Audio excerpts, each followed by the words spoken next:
I'm Laura from 5 out of 4 Patterns, and welcome to Sewing It Up. Sewing It Up is a weekly video that we produce of someone sewing something up. Today I'm sewing up the Mabel Ruffle and Cowl Tunic.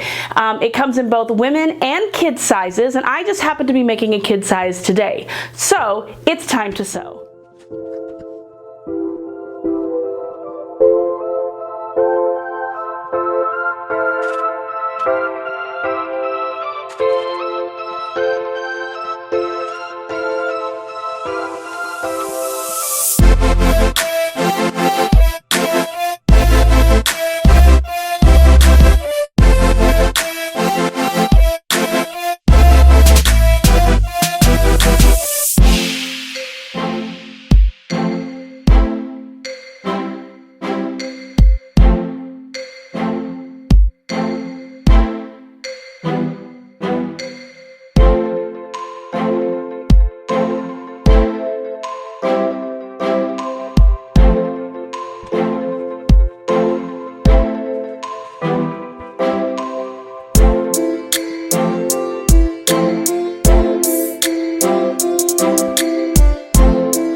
Mabel Ruffle and Cowl Tunic. It is so cute, whether it's in the children's version or in the women's version. It's super comfortable, super stylish, and I know my little one's gonna love it as much as I love my own.